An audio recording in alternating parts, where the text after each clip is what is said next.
କାଳୁ କାଉର ଜଙ୍ଗଲରେ ବିରିୟାନୀ ଦୋକାନ ଥିଲା।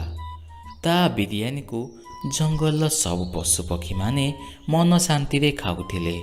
ବିରିୟାନୀ ବେପାର କରିକି କାଳୁ କାଉ ବହୁତ ପଇସା କମାଉଥିଲା। ସେ ପ୍ରତ୍ୟେକ ମାସ ଶେଷରେ ତା ମା ହାତରେ 10,000 ଟଙ୍କା ଧରେଇ ଦେଉଥିଲା। ଆରେ ପୁଅ, ଏବେ ତୁ ତ ଭଲ ବେପାର କଲୁଣି, ଆଉ ଭଲ ପଇସା ମଧ୍ୟ କମାଉଛୁ। ମୁଁ ଭାବୁଥିଲି ଗୋଟେ ଭଲ ଚଢ଼େଇ ଦେଖିକି ତୋର ବାହାଘର କରିଦିଅନ୍ତି। ତୋ ବାହାଘର ସରିଲେ ମୋର ଗୋଟେ ଚିନ୍ତା ଯାଆନ୍ତା। ହଉ ମା, ତମେ ଯଦି କହୁଛ ତ ମୁଁ ରାଜି ଅଛି। ତାପରେ କାଳୁ କାଉର ମା ଟିକି ଚଢ଼େଇ ସହ କାଳୁ କାଉର ବାହାଘର କରିଦିଏ। ତାପରେ ଟିକି ଚଢ଼େଇ ଘରର ସବୁ କଥା ବୁଝୁଥିଲା। ମା ଟିକି ଚଢ଼େଇ, ତୋ ହାତ ରନ୍ଧାଟି ବହୁତ ସୁଆଦିଆ ଲାଗୁଛି। ହେଲେ ମା, ତମ ପୁଅର ବିରିୟାନୀ ଆଗରେ ମୋ ହାତ ରନ୍ଧାଟି କିଛି ନୁହଁ। କାଳୁ କାଉର ବିରିୟାନୀ ସମସ୍ତଙ୍କୁ ବହୁତ ସୁଆଦିଆ ଲାଗୁଥିଲା। ତା ବିରିୟାନୀ ଖାଇବାକୁ ଜଙ୍ଗଲର ସବୁ ପଶୁପକ୍ଷୀମାନେ ଲାଇନ୍ ଲଗେଇକି ଖାଉଥିଲେ। ସବୁ ଠିକ୍ ଠାକ୍ ଚାଲୁଥିଲା।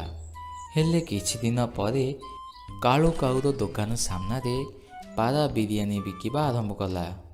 ତା ବିରିୟାନୀ ମଧ୍ୟ ବହୁତ ସୁଆଦିଆ ଲାଗୁଥିଲା।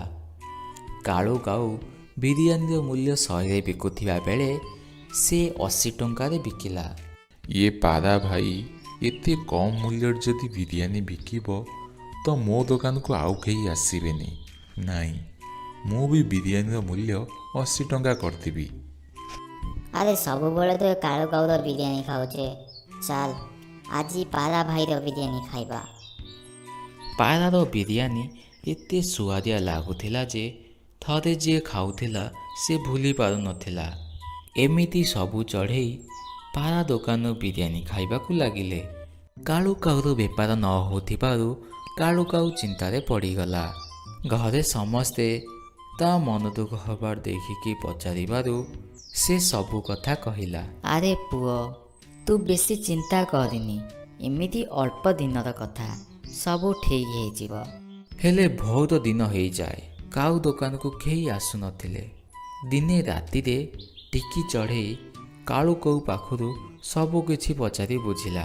ତମେ ପାରା ଭାଇ ବିରିୟାନୀର ମୂଲ୍ୟ ଠାରୁ ଆହୁରି କମ୍ ମୂଲ୍ୟରେ ବିକୁନା?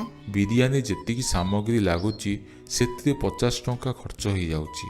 80 ଟଙ୍କାରେ ବିକିଲେ 30 ଟଙ୍କା ଲାଭ ହେଉଛି। ଆଉ ସେଥିରୁ କମ୍ରେ ବିକିଲେ ଆଉ କିଛି ଲାଭ ହେବନି। ଘର ଚଳାଇବାକୁ ବି ପଇସା ଅଣ୍ଟିବନି। ଯଦି ଆମେ ସାମଗ୍ରୀକୁ କମ୍ ମୂଲ୍ୟରେ କିଣିବା ତ? କମ୍ ମୂଲ୍ୟରେ କେମିତି କିଣିବା? ସବୁଠୁ ତ ଅଧିକା ପଇସା ଚାଉଳରେ ଖର୍ଚ୍ଚ ହେଇଯାଉଛି। ବାସୁମତୀ ଚାଉଳ ଦାମ ଅଧିକ। ତାହେଲେ ତମେ ଚାଉଳର ପଇସା ବଞ୍ଚେଇକି କମ୍ ମୂଲ୍ୟରେ ବିରିୟାନୀ ବିକ। ସେ କେମିତି? ଯଦି ଆମେ ଚାଉଳ ବଦଳରେ ମ୍ୟାଗି ପକେଇବା ତ ପଇସାକୁ ପଇସା ବଞ୍ଚିଯିବ, ଆଉ ଗୋଟେ ନୂଆ ଆଇଟମ୍ ବି ମିଳିଯିବ। ତା ପରଦିନ ସକାଳୁ କାଳୁ କାଉ ବିରିୟାନୀରେ ଚାଉଳ ବଦଳରେ ମ୍ୟାଗି ପକେଇଲା ଆଉ ମ୍ୟାଗି ବିରିୟାନୀ ତିଆରି କଲା। ମ୍ୟାଗି ବି ବହୁତ କମ୍ ସମୟରେ ହେଇଯାଉଥିଲା।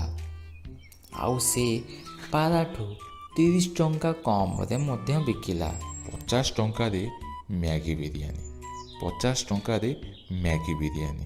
ସବୁ ଚଢ଼େଇମାନେ 50 ଟଙ୍କାର ମ୍ୟାଗି ବିରିୟାନୀକୁ ଦେଖିକି କାଳୁ କାଉ ଦୋକାନକୁ ଆସିଲେ।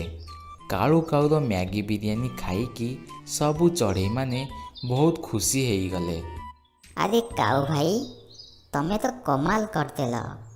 ମ୍ୟାଗି ବିରିୟାନୀଟା ଭାତ ବିରିୟାନୀଠୁ ଅଧିକ ଟେଷ୍ଟି ଲାଗୁଛି। ଧନ୍ୟବାଦ ଶୁଆ ଭାଇ।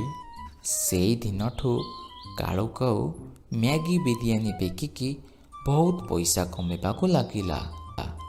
ଆଉ ମାସ ଶେଷରେ 20,000 ଟଙ୍କା ତା ମା ହାତରେ ନେଇକି ଧରେଇଲା। ଆରେ ପୁଅ, ଏତେ ପଇସା? ହଁ ମା, ଟିକି ଚଢ଼େଇର ଆଇଡ଼ିଆ କାମ କରିଗଲା। ସେଇ ଦିନଠୁ କାଳୁ କାଉର ପରିବାର ବହୁତ ଖୁସିରେ ରହିଲେ।